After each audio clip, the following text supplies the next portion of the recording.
Вітаю! Ви на ютуб-каналі Львів Медіа. Дякуємо, що ви з нами. В ефірі спецпроект Львів Медіа спільно з IQ Аналітика «Україно-польське минуле. Реконтекстуалізація і виклики часу». Аналізуємо складні питання минулого задля добросусідського майбутнього. Модерує розмову історик Василь Расевич. Співфінансується проект Центру Мірошевського в рамках другого відкритого конкурсу.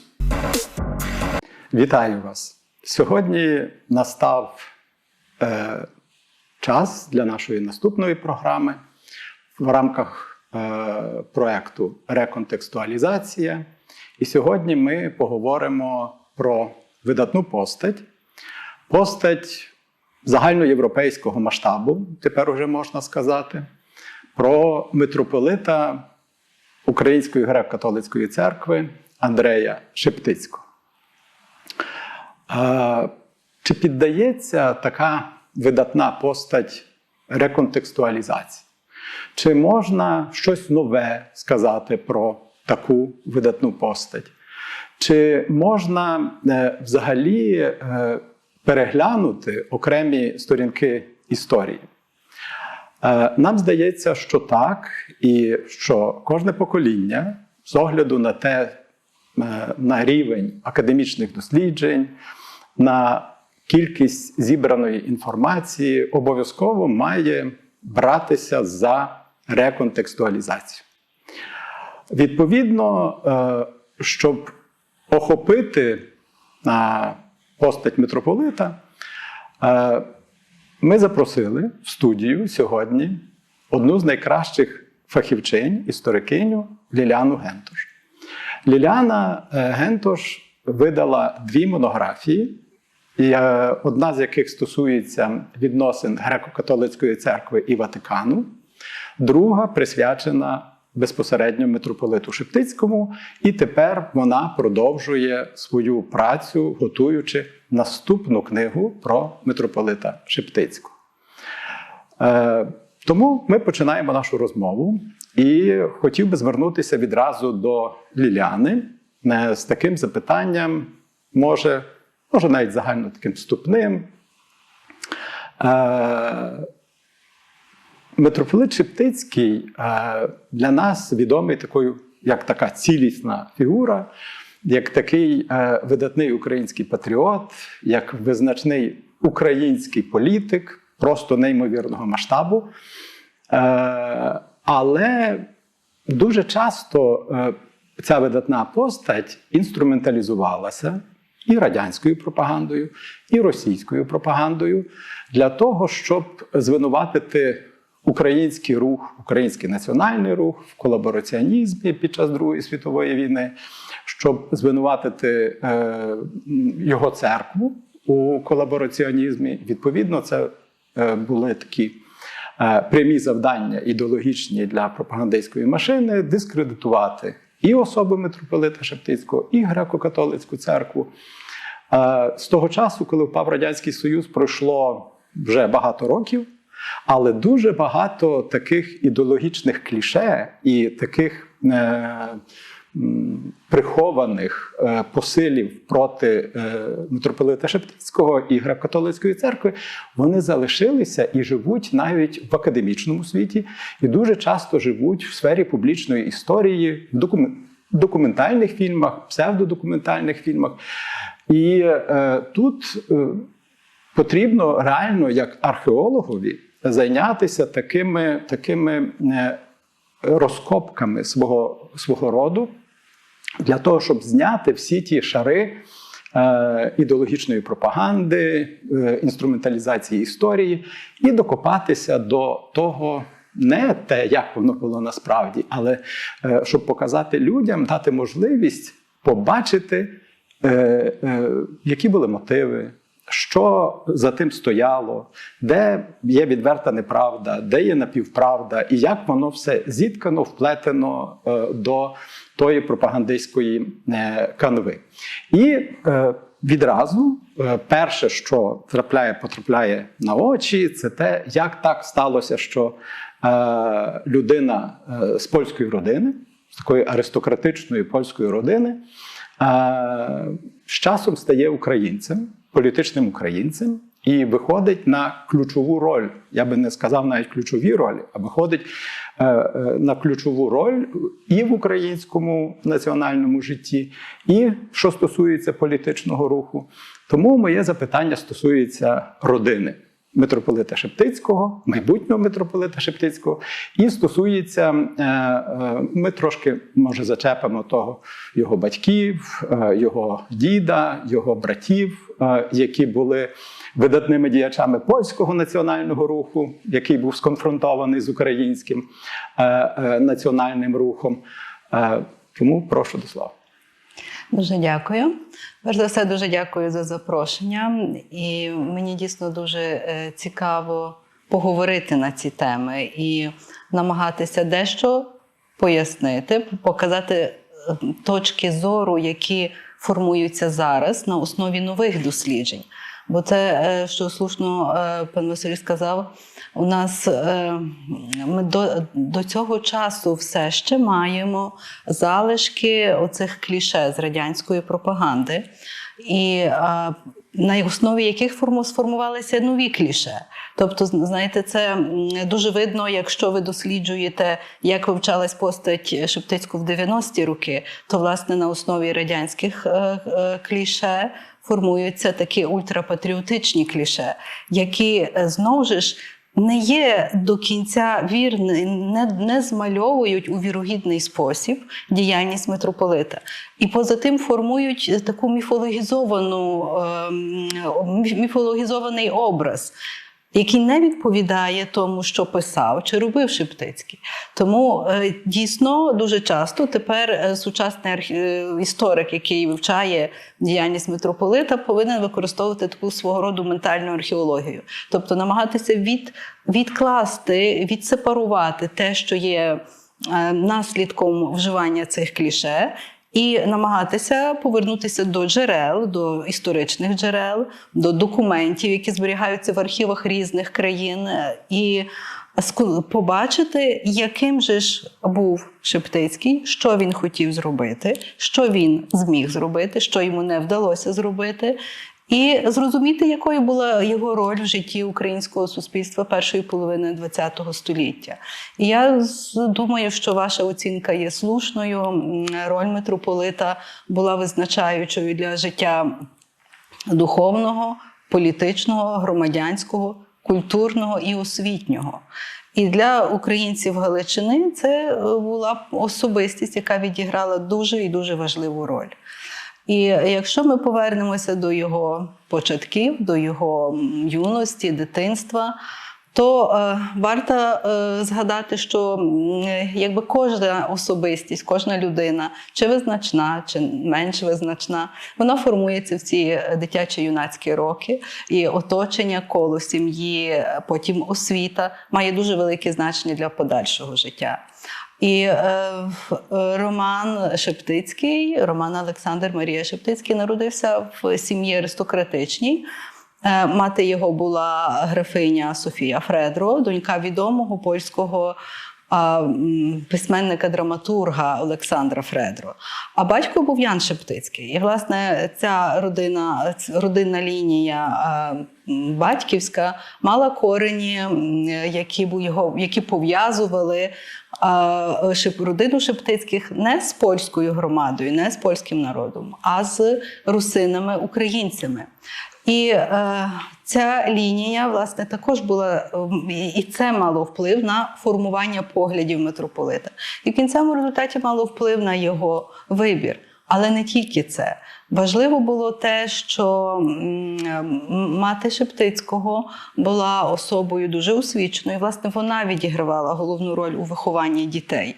Батько був дуже зайнятою людиною, він провадив активну економічну діяльність, політичну діяльність, був депутатом Галицького сейму, потім депутатом загальноавстрійського парламенту. І крім цього, він був людиною, яка дбала про економічне життя сім'ї. Так? І мати відіграла таку головну роль у вихованні дітей. І перш за все це було виховання пов'язане з глибокою освітою, з ознайомленням з культурою, образотворчим мистецтвом літературою і також релігійне виховання. Софія Шептицька вже стала такою глибоко релігійною в дорослому віці, вже будучи матір'ю. Тому що в родині Фредеру були досить такі вільні погляди. І вона не мала цього, власне, і ці глибокі релігійні переживання у неї сформувалися в дорослому віці. І вона їх прищеплює своїм дітям. Вона також вважає, що діти повинні отримувати освіту образотворчу. Був вчитель, гувернер-художник, який вчив їх малювати. А також вони отримували глибоку загальну освіту. І потім спочатку домашню, а потім в гімназії Святої Анни, так вона називалася, ця гімназія в Кракові. У нас це була фактично найкраща польськомовна гімназія в Австро-Угорській імперії. І майбутній митрополит, його брати там навчалися. І мати фактично там більшу частину часу проживала в Кракові з ними, щоб допомагати їм. Тобто це була така сім'я, де мати дуже активно піклувалася про освіту, виховання дітей, про їх зростання. І для Шептицького вона була тою визначною фігурою, дуже важливою. Крім цього, її релігійність була така, що вона мала такі погляди, знаєте, ультрамонтанські, що церква, релігія є понад усе, понад національні інтереси. І вона вважала, що ці погляди вона хоче передати дітям своїм. А з другої сторони... Це дуже важливий момент, і ми починаємо розуміти після цього, що для майбутнього митрополита, для малого Романа Марії Шептицького, оце був перший такий імпульс того, що важлива релігія, важлива віра, а національні речі відходять уже на другий план. Це для того, щоб зрозуміти його перехід в греко-католицьку церкву і потім його таку фундаментальну роботу на посту митрополита і зверхника церкви. Але з другої сторони, Шептицькі були дуже активними в польському культурному житті, суспільному житті. І не можна сказати, що вони не були польськими патріотами. Батько, наприклад, як одружувався з Софією, то він був вбраний в такий сарматський кунтуш. Тобто це таке якби нав'язування до польської національної традиції, щось такого, одяг. Окрім того, Ян Шептицький був також людиною, яка дуже цікавилася своїм генеалогією, своїм минулим. Він активно збирав всі документи, що стосувалися родини Шептицьких, особливо визначних представників роду. Це тих, які очолювали греко-католицьку церкву, це Лев Шептицький і Атанасій Шептицький. За часів яких був збудований собор Святого Юра. Звичайно, так. І в рідному домі Прилбичах, в рідному домі митрополита висіли портрети Лева Шептицького, Атанасія Шептицького. Були документи, які стосувалися роду Шептицьких, і цієї родини коренів русинських, українських і прив'язаності до греко-католицької церкви. Тобто це такі якби атмосфера, якісь елементи, які майбутній митрополит утримував. Дуже вдома. важливо, бо це з одного боку, як родинна історія, через родинну історію заходить інформація про минуле і свою причетність до такого, я дуже узагальнюю, русько-українського проекту. І це те, що послужило імпульсом знайомства для майбутнього митрополита із українською тематикою. І, відповідно, ми далі бачимо його якийсь рух, якщо він розпочався в напрямку церковно-релігійному, то нічого дивного немає в тому, що він іде ми так перескакуємо, бо в нас за браком часу ми маємо порушити дуже багато питань.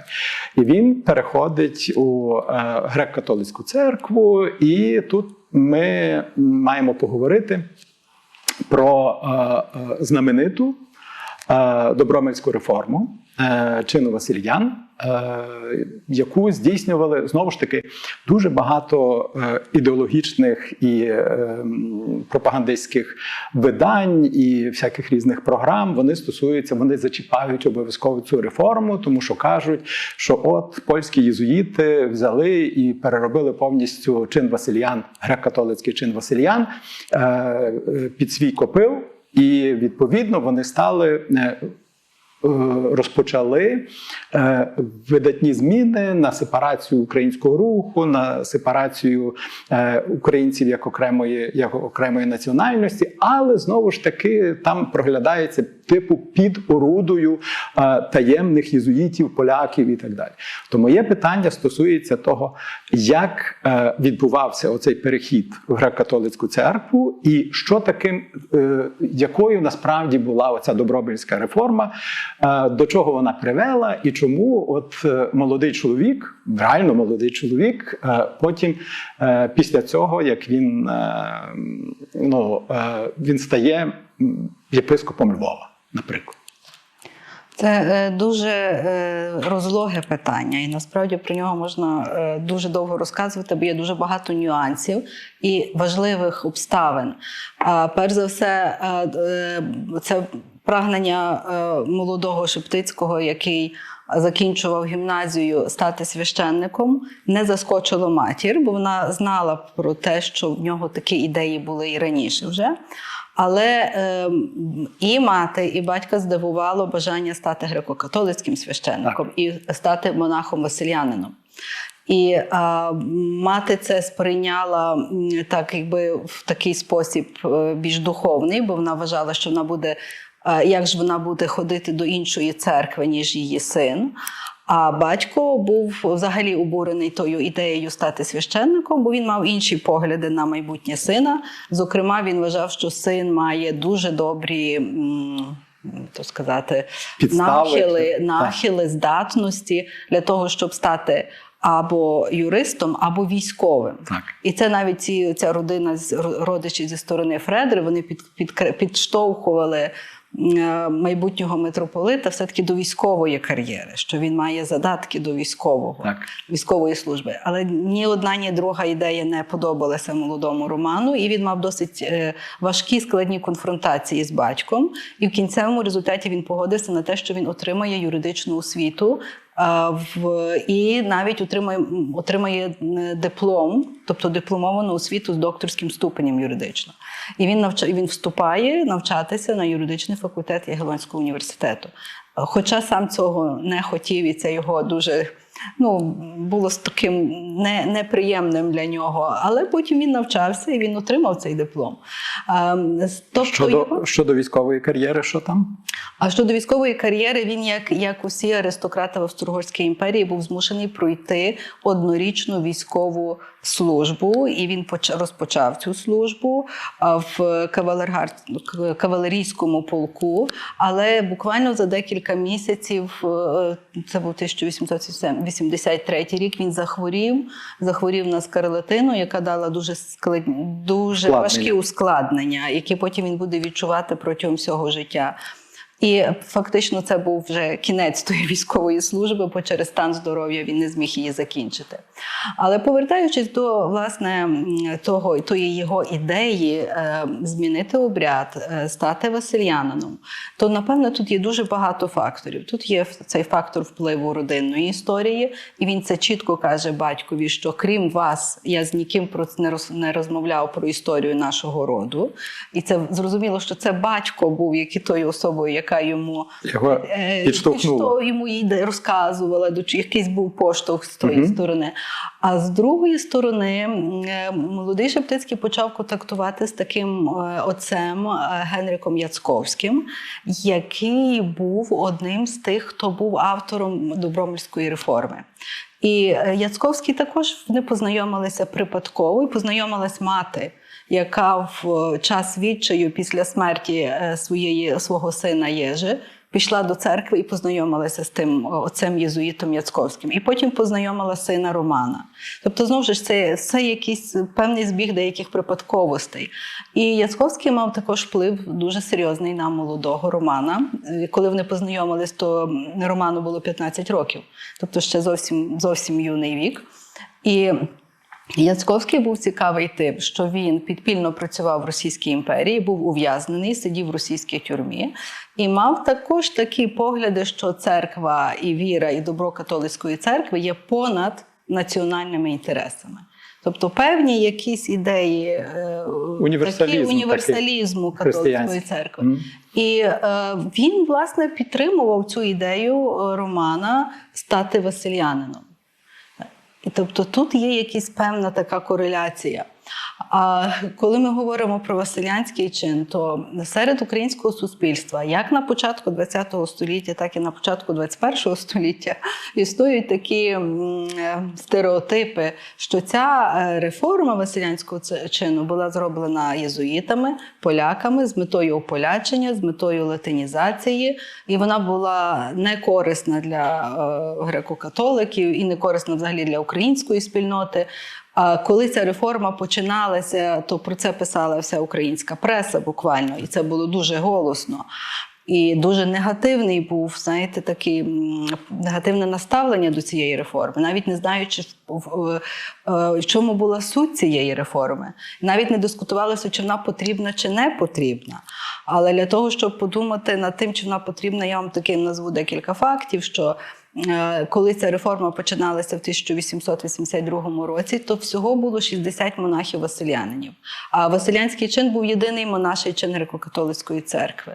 Тобто, століття перед тим було коло 1000 монахів. Тобто, монаше згромадження настільки швидко занепало. Тоді занепало, а потім почало відродження. Так, воно занепало, воно перестало провадити видавничу діяльність, воно перестало, не було достатньої кількості людей навіть, щоб провадити ці монастирі. Тобто була дуже критична ситуація.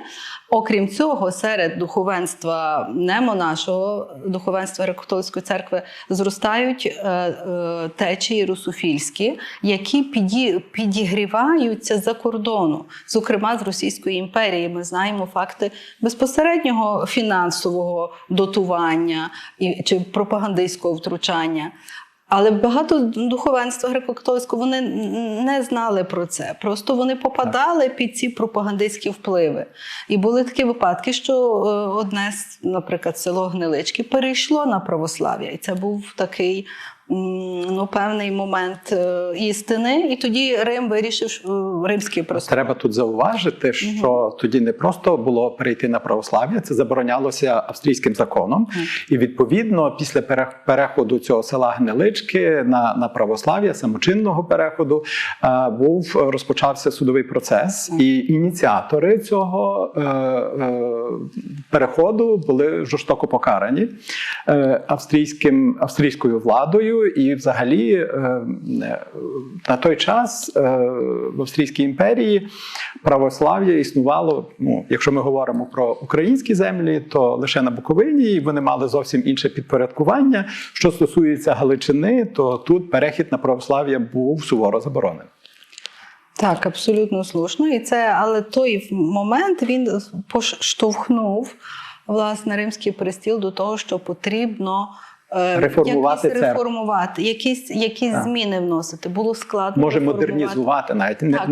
До церкви реформувати – це погане слово. Модернізація якась, але на той час, власне, вони зосередилися на василянському чині, тому що вважали, що якщо підготувати це чернече духовенство, дати йому дуже добру освіту теологічну, спрямувати його на соціальну роботу в суспільстві, то це дасть поштовх і розвитку якихось модернізаційних процесів в церкві. І, власне, запросили групу отців-єзуїтів. Найбільш відомі це отець Генрих Яцьковський і отець Каспар Щепковський, а також отець Баудіс, який очолював новіціат. І вони, власне, почали цю реформу. І таким монастирем, в якому ця реформа запроваджувалася, був Добромельський монастир. І власне туди вступає молодий Роман Шептицький, і він обирає собі ім'я Андрей як монах. І ми знаємо, що цей монастир і ці священники, які провадили реформу, вони в жодній мірі не намагалися полонізувати цю релігійну спільноту. Так. Більш того, вони вивчили українську мову. А для отця Баудіса, який був керівником новіціату, це також був виклик, бо він абсолютно опанував дуже добре українську мову, щоб в побуті спілкуватися з молодими людьми. І ще дуже важливо, от ми з тобою, ми на ти насправді почали розмовляти на ви, але ми з тобою дуже раніше от якраз говорили на цю тему, яка стосується типу спроб полонізації. І ти розповіла про дуже цікавий момент, про те, що вони були зобов'язані розмовляти, писати і послуговуватись українською мовою. Так, не тільки під час богослужень у східному обряді, але також побутово в монастирі вони мусили з молодими цими новиками говорити українською. Так. І, власне, в цю спільноту попадає Роман Шептицький, який також вивчає фактично українську мову там, в Добромелі, серед молодих юнаків, українців, русинів-українців. І він починає цією мовою спілкуватися вільно. І деколи є закиди, що в нього був акцент досить, ми бачимо деякі записи. Але ми розуміємо, коли ми бачимо його писані тексти, що він дуже швидко опановує цю мову. І він потім, в нього відбувається така генеза до фонетичного правопису української мови. Тобто це забираються оці нашарування церковно-слов'янської мови. І це дуже цікаво, бо ми бачимо, що він вправляв свою мову також. Знаєте, що він хотів знати дуже добре на високому рівні, дуже добре знати українську мову, щоб нею вільно послуговуватись. Добре, дякую дуже. І тут ми плавно переходимо до такої дуже важливої теми, про яку наші і дослідники, і патріоти, і будь-хто не дуже хочуть говорити. Це засилля русофілів і в греко-католицькій церкві, і їхня домінація до певного часу, домінація я би сказав, в культурному і політичному житті Галичини. Тобто, я, наприклад, вважаю, як дослідник цього періоду, я вважаю, що істотно позначилася на позиціях русофілів російсько-турецька війна 1878 року, після чого бути громадянином Австрії, греко-католиком і лояльним до Габсбургів перестало бути можливим.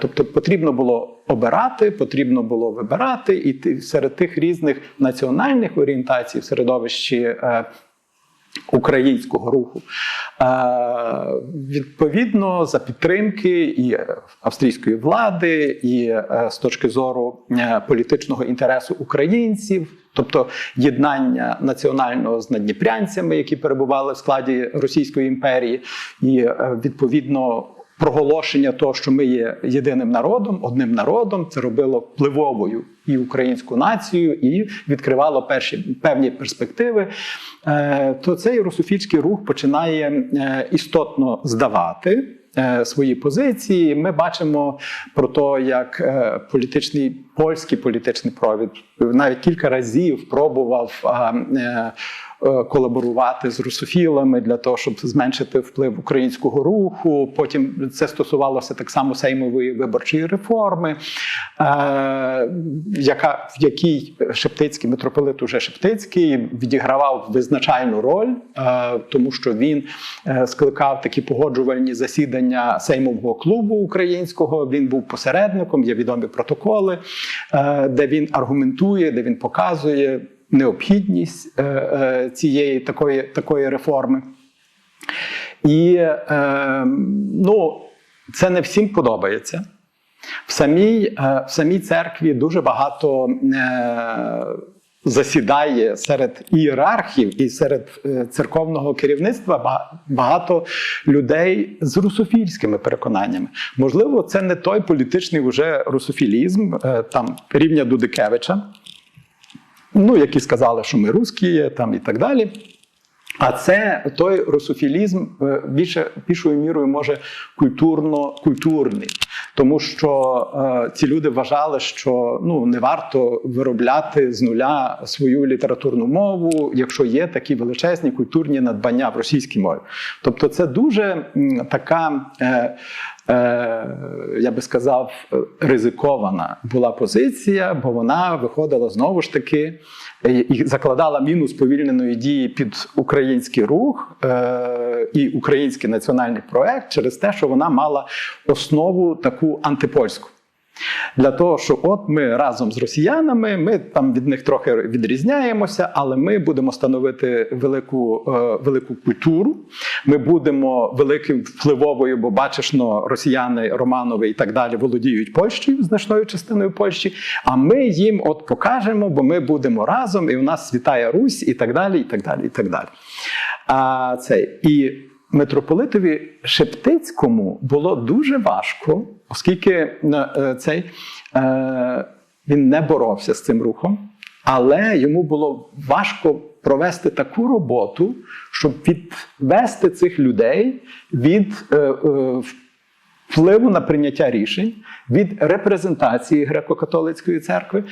І різні були ситуації. Це, здається, його управитель Білецький, він до кінця залишився русофілом. Натомість дуже багато священників, таких відвертих русофілів, були переміщені на інші парафії. І вони, на далекі парафії, це знову ж таки, повертаючись, це безмежна тема, але це спричинилося до того, що в далеких віддалених парафіях дуже довго зберігалися русофільські настрої серед громадян. Але тут є кілька таких проблем. Як фактично вихідцеві з польської аристократичної родини, і людини, яка стала на чолі головної інституції нації греко-католицької церкви, тобто церкви східного обряду, будучи графом, будучи фактично поляком, з претензією на політичне українство, як йому було стати своїм серед тих українських переконаних, тоді ще не націоналістів, але переконаних українців, з одного боку. З другого боку, як не завдати удару по греко-католицькій церкві, бо різкі рухи і різкі дії в середовищі, особливо щодо русофілів, вони би завдали серйозного удару. І третій такий момент. Ми бачимо, що від заголовку Лонгина Цегельського «Ad majorem Polonia gloria», звинувачення Шептицького в веленродизмі і так далі, і до знаменитої проповіді Шептицького в Успенській церкві, коли вже Львів і Галичину окупували російські війська, що потім завершилося тим, що він став царським в'язнем, що його заарештували і відправили в заслання в глибину Росії. Тобто ці три такі моменти, їх важко охопити, але я би просив, може, щось таке цікаве. Це дуже важливі, власне, моменти. І дійсно, тут дуже багато є інформації, різних точок зору. Моя думка така, що митрополит Шептицький був людиною, яка сформувалася в імперії. На той час бути виключно формування в імперії не ставило перед ним питання чіткого афілювання з однією нацією. І він, ми знаємо, 908 рік, це приватний лист, де він пише, що я завжди любив і Русь, і Польщу. І я не розумію, чому є гіршим любити Русь більше, ніж Польщу. Тобто він себе відчував людиною з двох цих народів, і він вважав, що він представляє ці два народи, але він не думав про відтворення, якоїсь ідеальної Речі Посполитої. Він радше думав про державу, про якийсь устрій, де ці два народи будуть мати рівні права. І рівні права для розвитку політичного, економічного, культурного. І він все життя буде цього добиватися. І оця його промова в 1913 році, що ми повинні перестати боротися в нашому краю, тобто він має на увазі в Галичині. Українці і поляки повинні будувати спільне майбутнє, повинні перестати намагатися конкурувати жорстоко на політичному полі чи в культурному, що ми маємо рівні права і ми маємо їх здійснювати. А від тих слів є другий виступ митрополита в австрійському парламенті в лютому 18-му році, де він говорить про право нації на самовизначення. Це не була популярна тема в австрійському парламенті. Але він про це говорить, що це є найважливіше питання доби того часу. Право націй самовизначитися, будувати свою державу. І він ще сказав таку річ, яка просто кинула в шок польське суспільство політичне. Він сказав, що Холмщина є українською землею і має бути частиною Української Народної Республіки.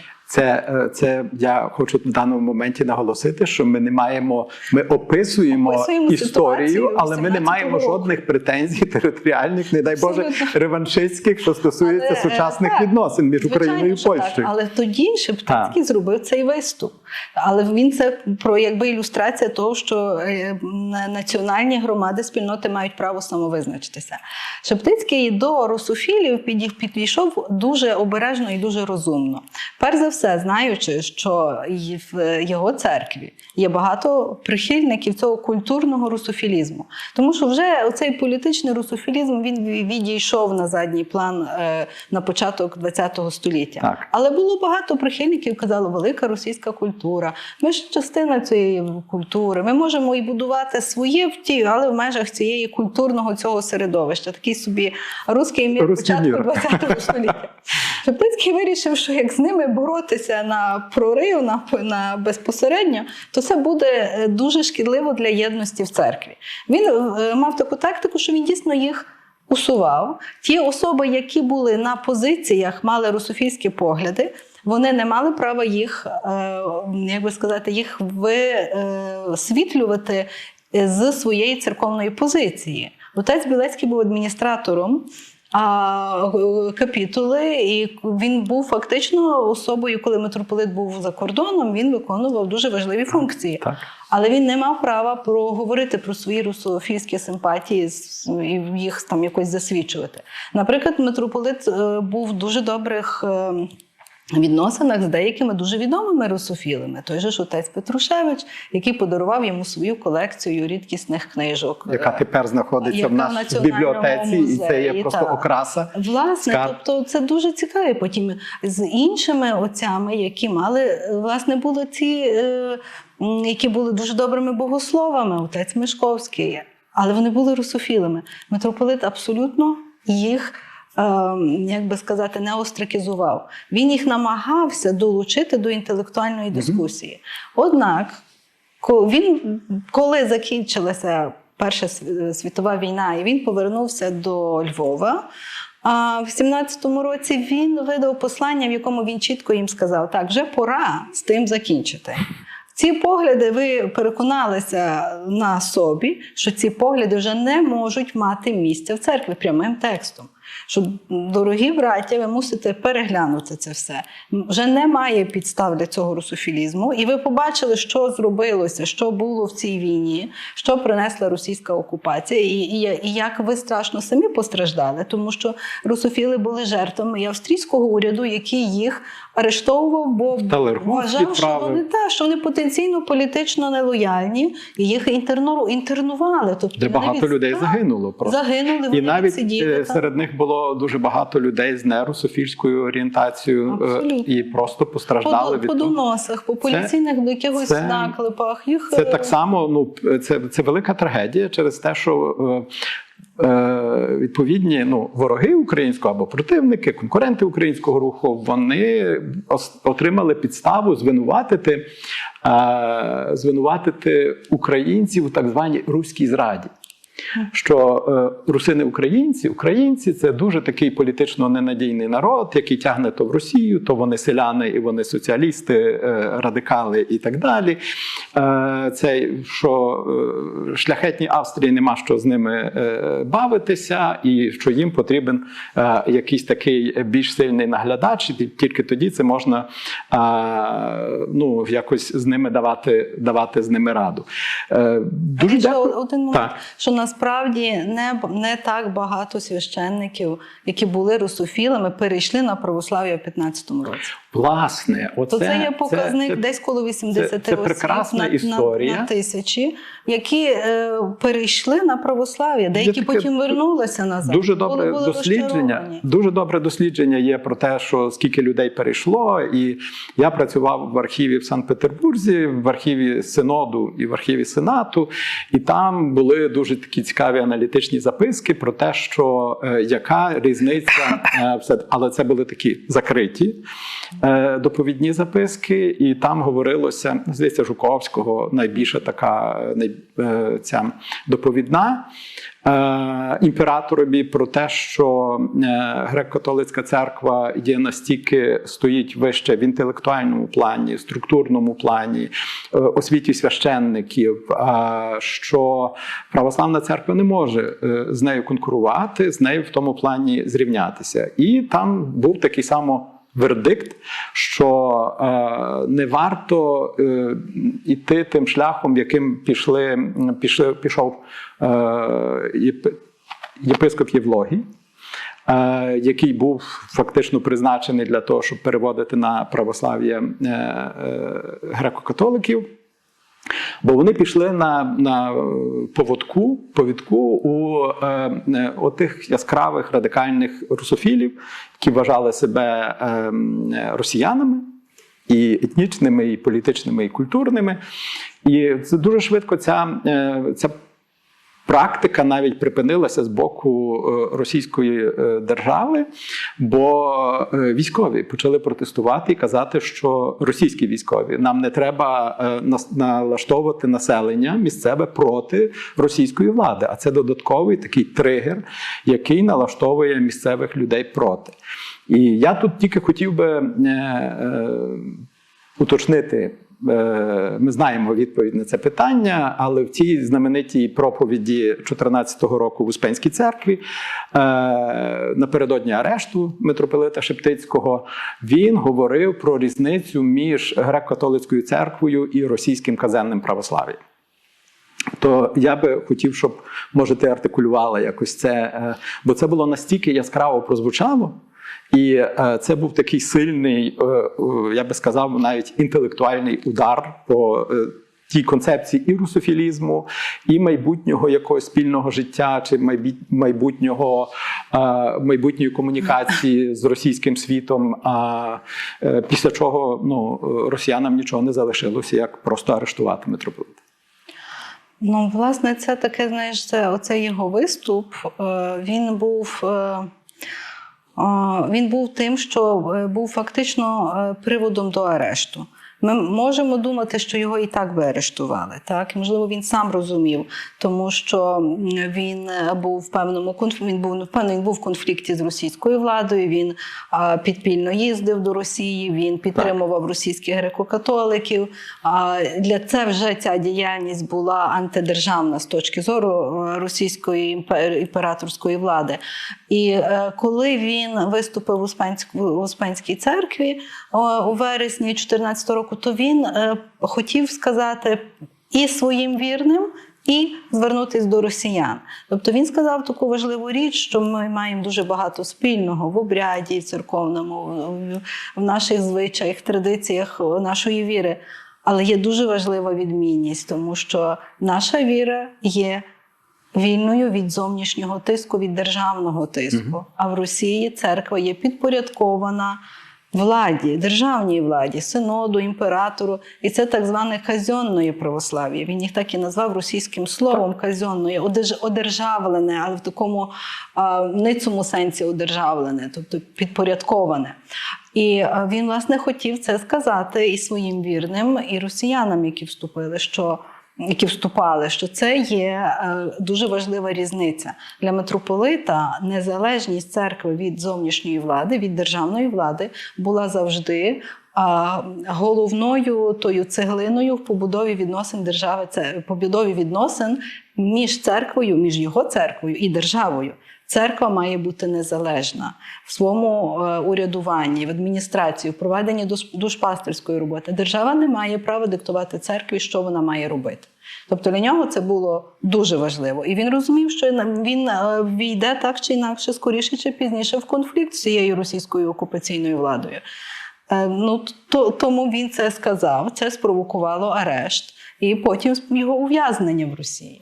Дуже добре, ми якраз переходимо плавно до теми складної, але ми знову ж таки спробуємо це дуже так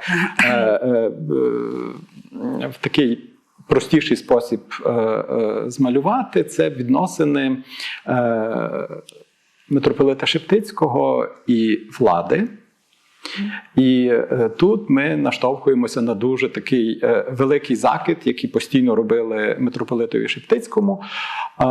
І цей закид полягав в тому, що він завжди писав вітальні листи то Миколі II, Ніколаю II, російському царю, то Гітлеру, то Хрущову чи Сталіну і так далі, і так далі. І я би хотів би тут знову ж таки в рамках нашого проєкту «Реконтекстуалізація», щоб ти сказала, що це був за контекст. Чим це було обумовлено, я не скажу спровоковано, бо це було обумовлено. І знову ж таки, ми колись багато говорили з тобою на цю тему, і це тема того, що митрополит Шептицький почувався відповідальним за усю свою паству. Він хотів їх вберегти, охоронити від цих будь-яких влад. Зрозуміло, що він не асоціював себе ні з більшовицькою богоборчою владою, атеїстичною. Він не міг цього робити, бо це суперечило самій природі. Ні, він не міг асоціюватися і будувати якісь плани з нацистською німецькою владою через те, що він бачив, наскільки ця влада нищить і церкву, і суспільство, і фізично вбиває людей, застосовуючи геноцидальні практики. Тобто, і на фоні того, але ці всі листи, вони завжди виринають нізвідки і починають фігурувати як акт його особистої колаборації і колаборації Греко-католицької церкви з різними режимами ідеологічними. Це дуже цікаве питання і дуже важливе. Знову ж на нього можна дуже довго відповідати. Я тільки одне скажу, що ці листи існують. До деяких з них ми знаємо, що це він писав чи підписав, до деяких маємо якісь сумніви. Але з чим це було пов'язано? Я вже сказала, що він вважав, що церква має бути незалежна від держави. Однак, як ми знаємо, в католицькій церкві є така... Конкордат. Не конкордат. Є підстава, одна з таких підстав, це, що існування католицької церкви, це, що вона має будувати відносини з цивільною владою. Більше того, вважалося, особливо до кінця 19 століття, що влада є Богом дана. Тобто якимось чином ці люди, які є на чолі держави, династії, уряду, вони є вибрані Богом. У ХХ столітті ця ідея змінюється. Останній лист, де Шептицький натякає на те, що монархія Габсбурзька є обрана, Богом помазаний імператор, це є на початок війни в 14 році, його звернення до вірних. Потім він зміняє, навіть в своїх посланнях, він подає зовсім інший погляд. Він вважає, що ця влада, навіть якщо ці люди прийшли до влади за Божим промислом, то вірні мають аналізувати накази і дії цієї влади згідно християнських принципів. І ці закони чи ті рішення, настанови влади, які не відповідають християнському вченню, вони не зобов'язують християнина. Тобто це дуже цікаві ідеї. І він фактично власне пояснює людям, як їм жити, що їм робити, коли вони опиняються під владою тоталітарних режимів. Тобто їхня совість, їхня віра має їм говорити, як поступувати, як діяти. З другої сторони, всі ці листи, які він писав, були викликані тим ж самим питанням – незалежність церкви від держави. Забезпечити цю незалежну діяльність церкви від держави можна тільки тоді, коли ця держава погодиться на таке забезпечення, коли вона не буде стосувати прямих репресивних заходів, так? Не заборонить церкву, не повиганяє всіх священників, не позакриває всі парафії, не поорештовує всіх єпископів. Так? Для цього він писав ці листи. Вони були різного тексту, різної форми. І фактично ціль була одна – для того, щоб церква мала можливість діяти і діяти поза втручань держави.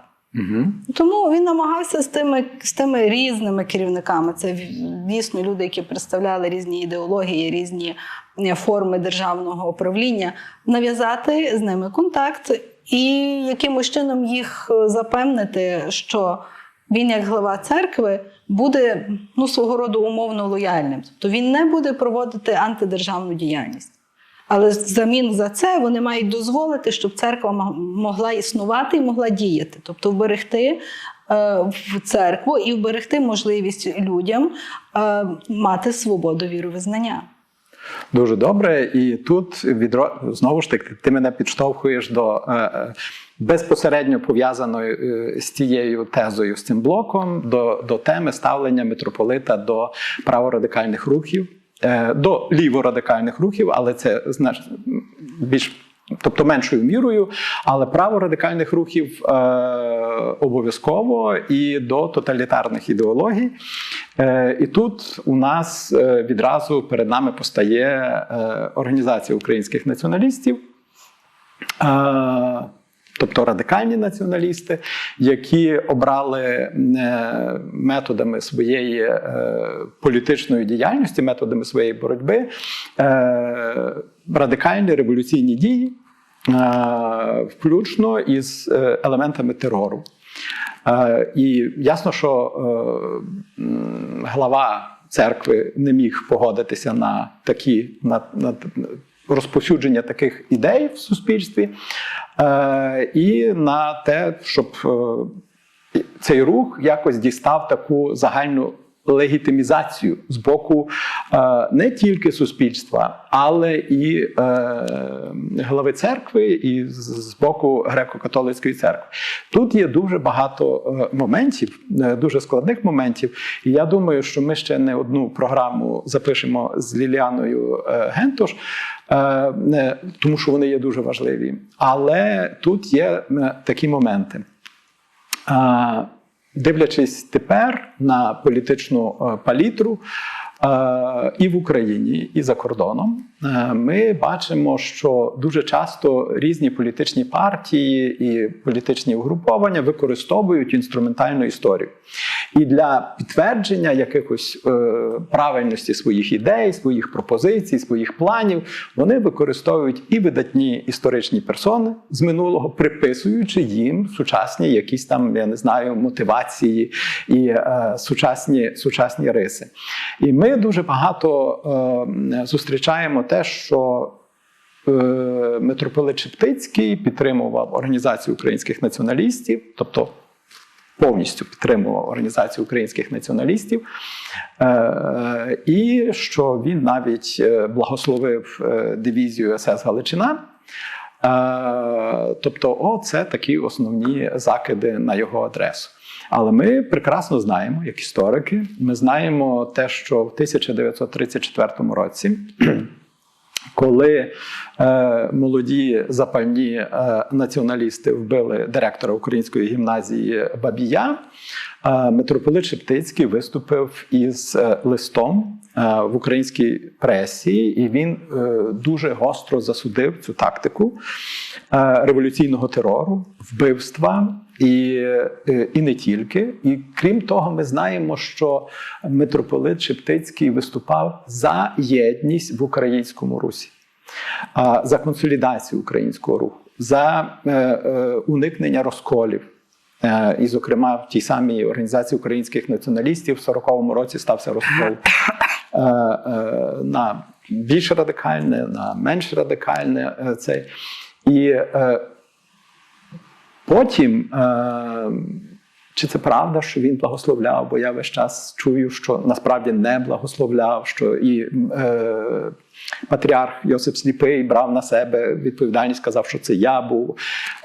Я знаю від тебе, що митрополит Шептицький був в такому стані здоров'я, що він не міг стояти, а він уже сидів у кріслі. Ця відома фотографія. Тобто, давай поговоримо про дуже складну тему ставлення митрополита Шептицького до праворадикальних ідеологій, до його відносин з організацією українських націоналістів, оминаючи скандал з єпископом Хомишиним. Я думаю, що це ми збережемо для наступного разу. І далі дивізія. Так, це дійсно дуже цікаві питання, дуже важливі. І знову ж складно дати коротку відповідь, я постараюся. Митрополит Шептицький від початку свого перебування на митрополичому престолі виступав за те, що український політикум, український національний рух різних політичних спрямувань має діяти в межах християнських принципів. Тобто для нього недопустимо було використання політичного терору. І вперше про це він сказав у 1908 році, коли український студент Мирослав Січинський вбив намісника Галичини Адама Потоцького. І тоді це викликало страшний вибух в українському суспільстві, де Шептицького звинуватили в полонофільстві, нелояльності, що він, як би сказати, прихований ворог українства і тому подібне. Коли була організована організація українських націоналістів, то митрополит спочатку, в нього був такий період приглядання до цієї організації. Окрім цього, він контактував з Мельником, який був його Андрій Мельник був службовець адміністрації митрополичих дібр. Але він отримав цю посаду тільки завдяки митрополиту. І він був добрим службовцем, фахівцем, і він працював на цій посаді. Митрополит, однак, вже в 32-му році він чітко бачить всі ці негативні течії в організації українських націоналістів. І він звертається до української молоді зі зверненням, називається «Слово до української молоді», яке було опубліковано в тижневику «Мета», і де Шептицький чітко пише про всі небезпеки підпільної політичної організації. Про те, що в суспільстві повинна існувати толерантність, процвітати толерантність.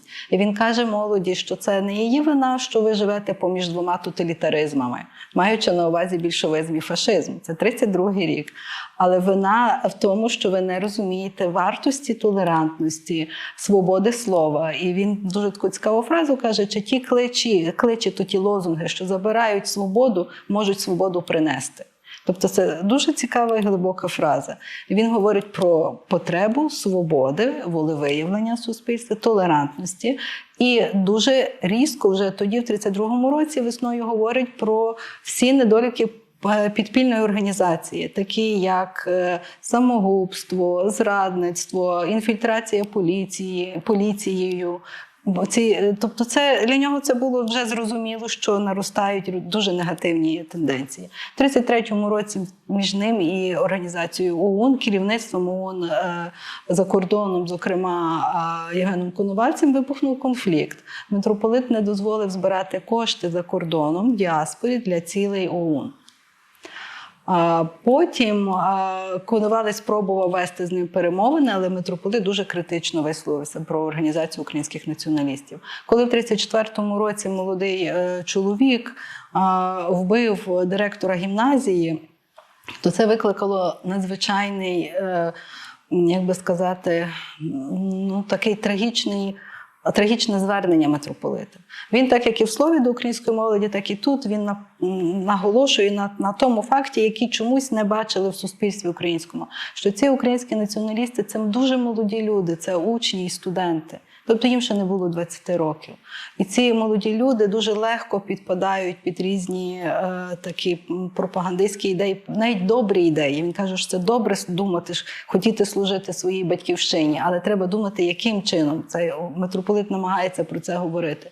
І в 1934 році він різко засудив діяльність ПУН ОУН, тобто проводу українських націоналістів, особливо те, що вони використовують терор. Вони вбивають людей, які є навіть членами їхньої спільноти, які є видатними членами їхньої спільноти. Бо Бабій був і січовим стрільцем, так, він був січовим стрільцем, і патріотичною людиною. Він був заступник голови католицької акції в Львівській архієпархії, був видатним педагогом, був дуже відомим діячем, і він, митрополит, з ним особисто мав дружні відносини. І для нього це було просто незрозуміло. І ці дії Бабія, коли він не дозволив поширювати листівки ОУН в стінах гімназії, були викликані тільки одним – не допустити закриття польською владою єдиної української гімназії. Так, бо це привело б до закриття цієї гімназії. Бо був попередній випадок, коли було гімназію за це закрито. І він, власне, просив, щоб студенти не робили націоналістичних маніфестацій в стінах гімназії, для того, щоб та гімназія існувала. А окрім того, цей молодий чоловік на прізвище Цар, який вбив його, потім чинив самогубство. Тобто це була така, знаєте, подвійна трагедія. І для митрополита це було чітко те, що є, як би сказати, злим способом ведення боротьби за свої права. Тобто для нього в польській державі були ще методи, які можна було парламентарним способом чогось добиватися, але в жодному випадку не допускатися до терору. І про це він виступав. А стосовно дивізії, це також, хоча я перепрошую, ще додам, хоча ми знаємо інтерв'ю, одне з інтерв'ю Шептицьких, яке він давав, де він каже, що націоналізм має позитивні моменти. Це коли він якби об'єднує все суспільство, дає їм спільну мету. І це є важливо також. Але з другої сторони, як він каже, сучасний радикальний націоналізм, він є дуже близький до поганства.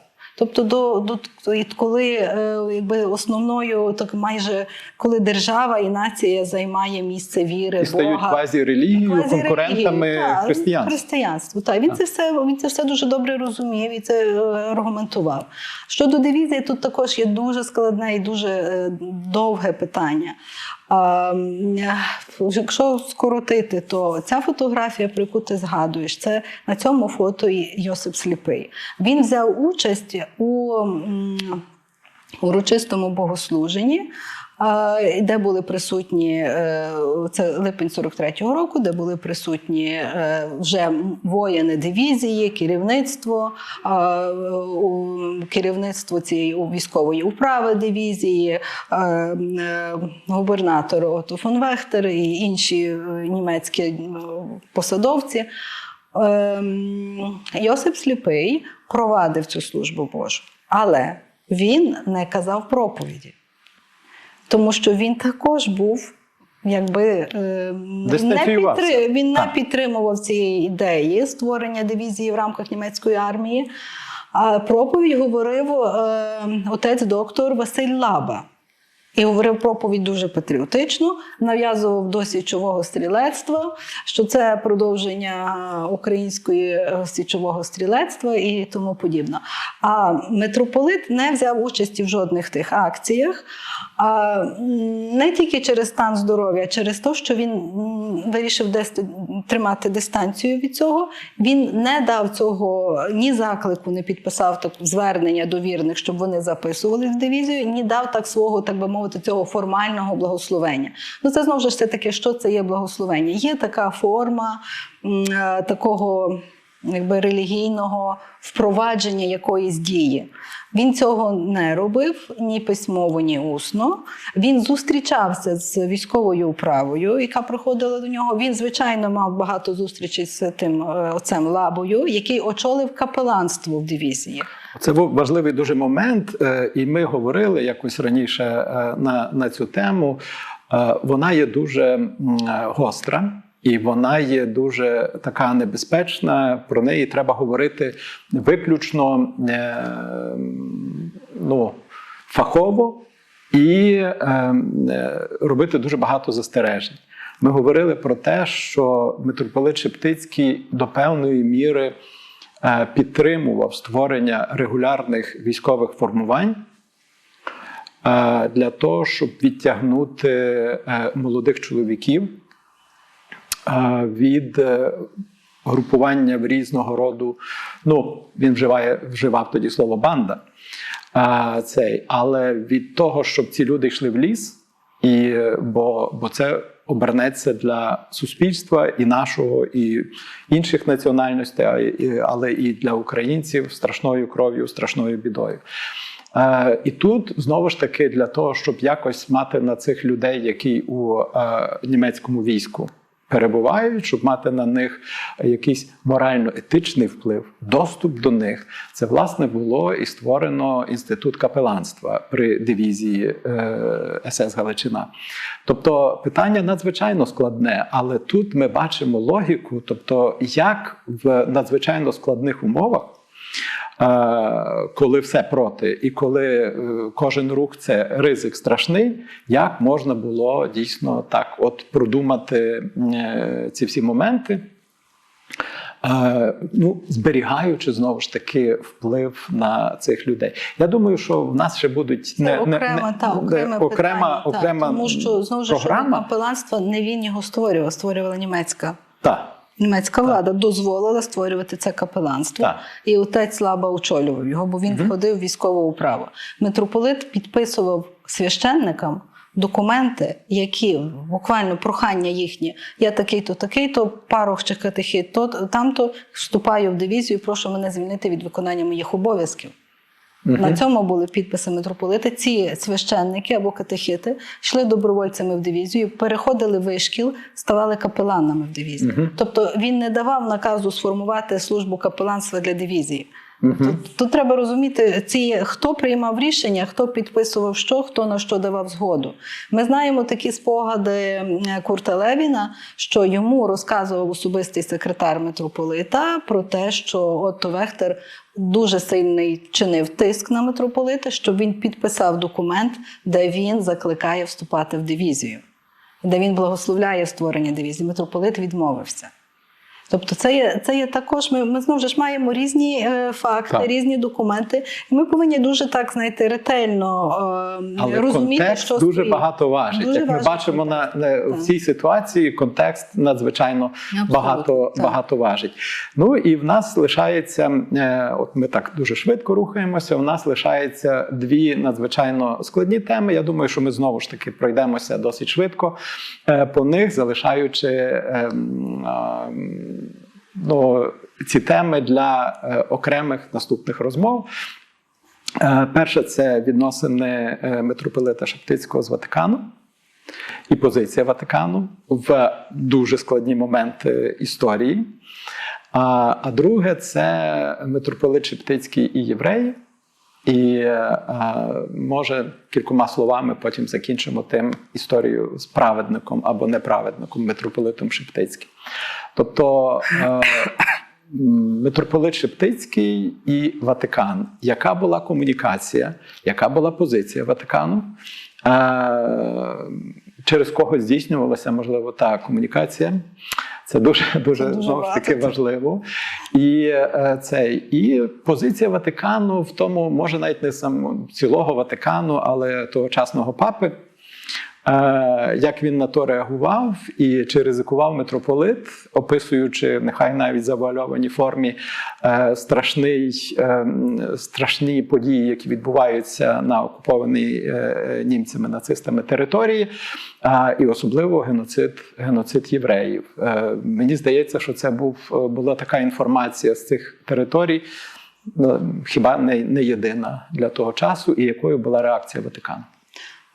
Це дуже важливе питання. Знаєте, як митрополита Андрей Шептицький, монах Андрей Шептицький став єпископом, а потім митрополитом тільки завдяки дуже активній підтримці Римського престолу. Він був кандидатурою Римського престолу. І Римський престол доклав максимум зусиль, щоб він зайняв той пост. Тут треба зрозуміти. До нього була досить сильна опозиція тут на місці, в Галичині.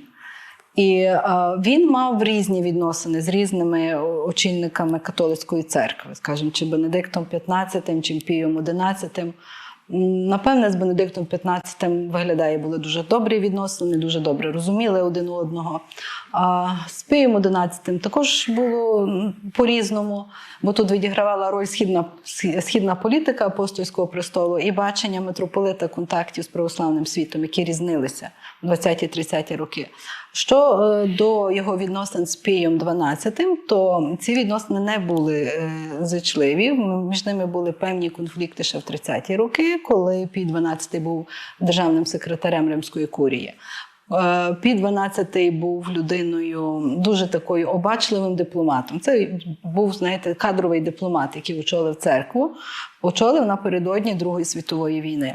І основна його постава була така досить очікувальна, і утримання контактів зі всіма учасниками конфлікту, і з Німеччиною, і по можливості з Великобританією, чи з урядом Віші Франції, з різними, і Сполученими Штатами Америки. Однак така, знаєте, дуже широка дипломатія привела до певного розмивання моральних критеріїв. Тому що ці країни, які зазнали німецької агресії, в першу чергу Польща, потім Франція, вони були обурені поставою Римського престолу, що Німеччина не визнана агресором.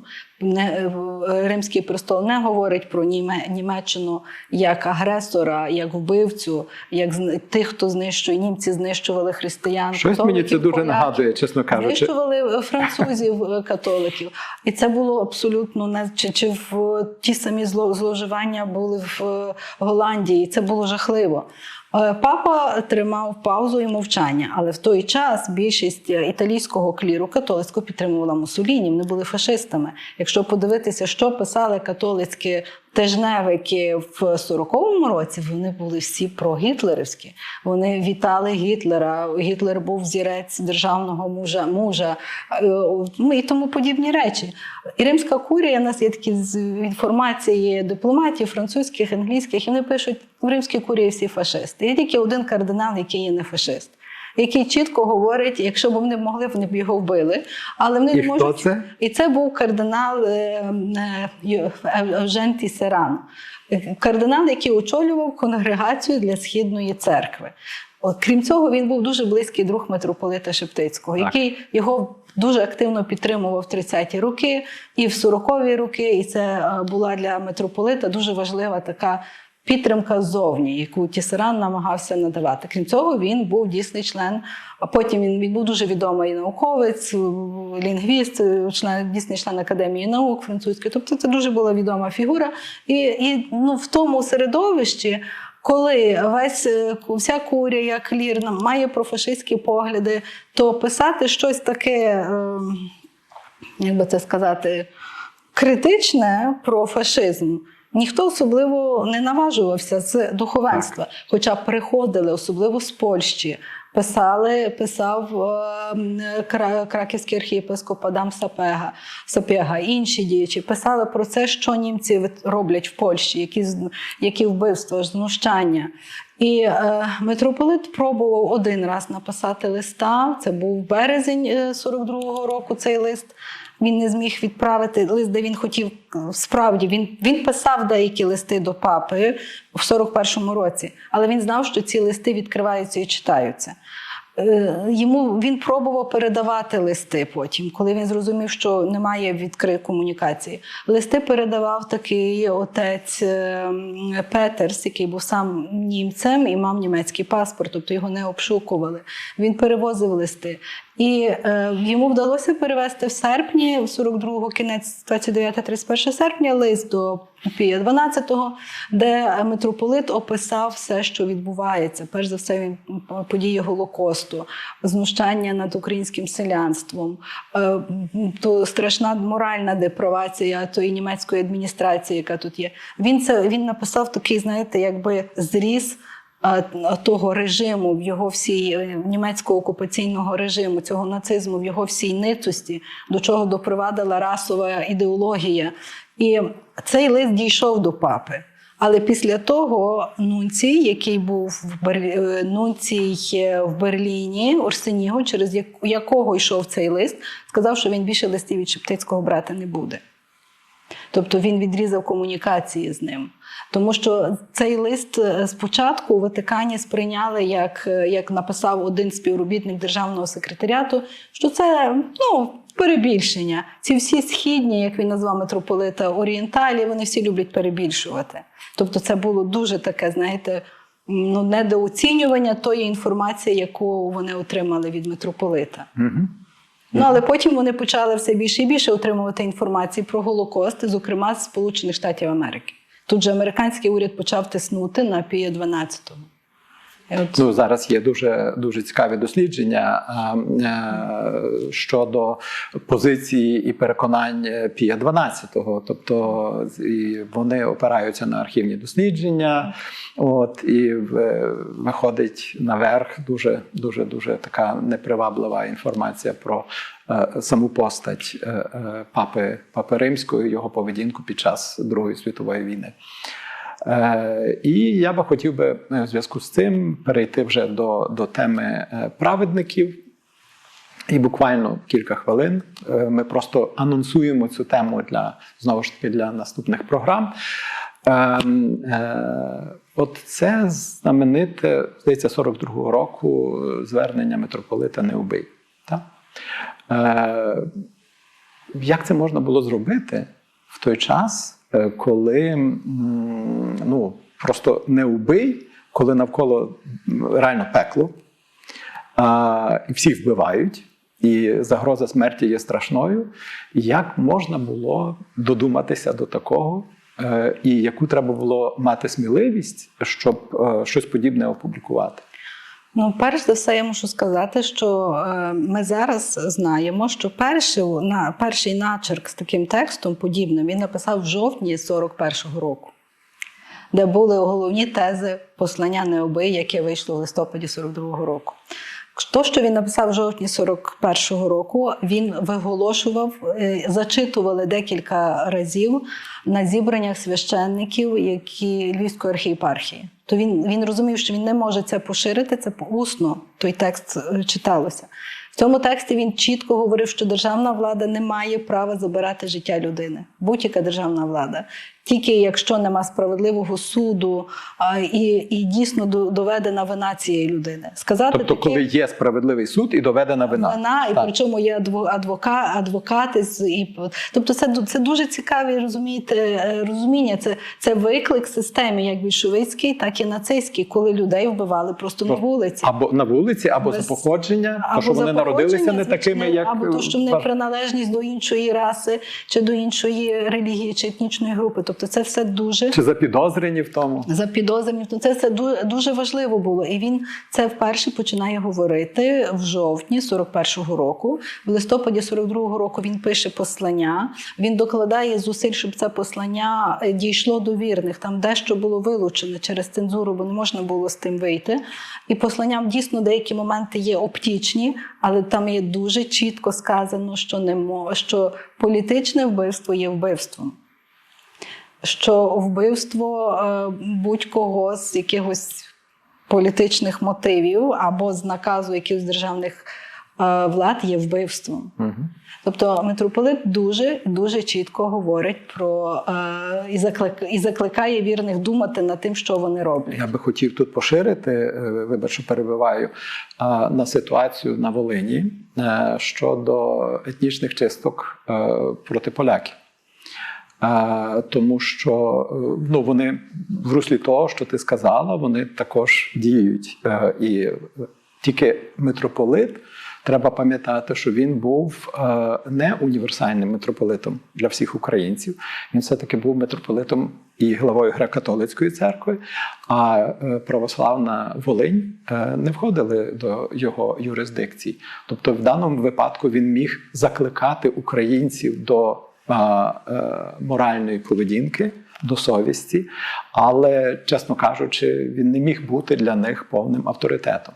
Знову ж таки, можуть бути закиди типу того, що на Волині провід опинився в руках радикальних націоналістів з Галичини, вихідців з Галичини, які організували тих людей на всякі різні, в тому числі і дуже нехороші дії, нехороші вчинки. Знову ж таки, чи ці люди були такими християнами, чи вони були такими вірними греко-католицької церкви, які в усьому мали б слухатися митрополита. Тут ми знову ж таки мали б повернутися в 30-ті роки, коли між митрополитом і організацією українських націоналістів були дуже непрості відносини. І він міг для них не бути не те, що авторитетом, він взагалі міг бути для них певною такою перешкодою, яку вони відсували. Тому, оцінюючи ці відносини і його вплив, і те, що він зробив, що він не зробив, дуже багато прикладів, закидів є про те, що от він не стримав, він не зупинив, він не це. Тобто, чи міг він це зробити? А це взагалі є питання, знаєте, які в нього були важелі впливу на політиків радикального спрямування. Насправді його важелі впливу були дуже обмежені. Навіть на його вірних він міг діяти тільки своїм словом. Він не мав жодних інших інструментів імплементації своїх поглядів чи своїх закликів. Так. Він був лідером церкви, він міг тільки навчати моральних засад. Всі ті слова і ці засади, які він проголошував, вони теоретично в ідеальній ситуації мали спрямувати людей не робити того, що вони робили, так? Не вчиняти вбивства, не брати участь в якихось заходах проти інших людей, інших національностей, інших віросповідань. Було ще інше послання про милосердя, де він пише, він пояснює, що хто такий ближній. Що кожен ближній є твоїм братом, а ближній – це є будь-хто, хто є нащадком Адама і Єви. Тобто, нормально, тобто людина, і він навіть пише, що ближнім це є той, хто не є з тобою в твоїй громаді, не проживає, не є з тобою одної віри, чи не є з тобою одної національності чи релігії.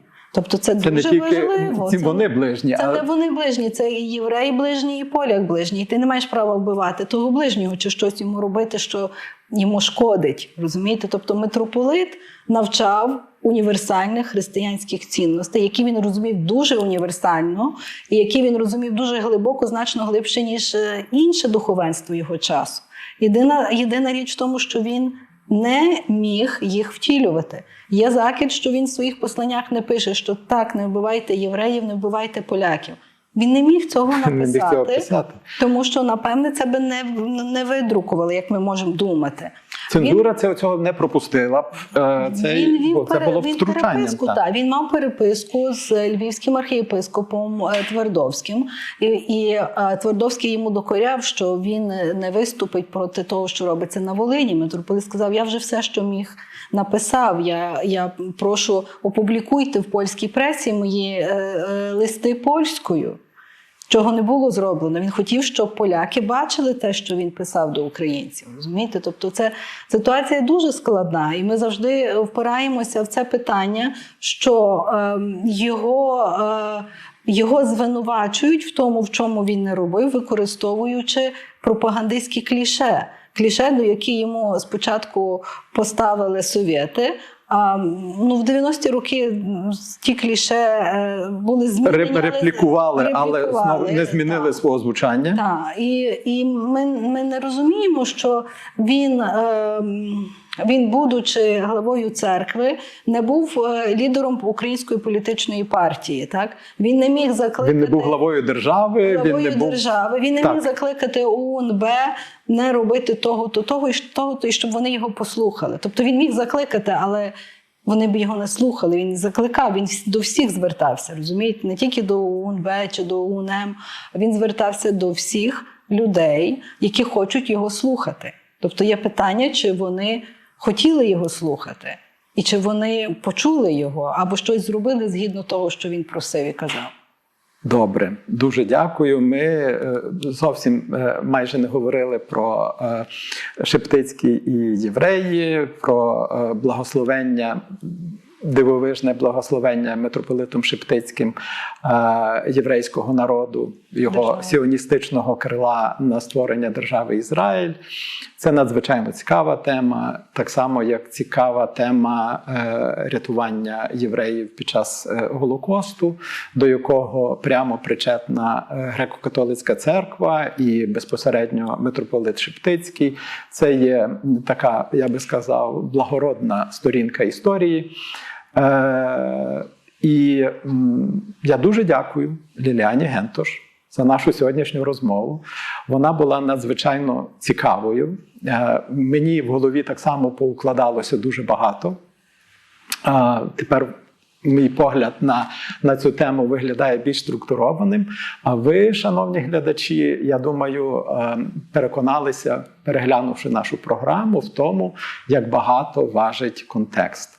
Ми ж намагалися поставити постать митрополита Шептицького у контекст сучасних наукових досліджень і просто подивитися на цю фігуру як на людину. Дуже дякую.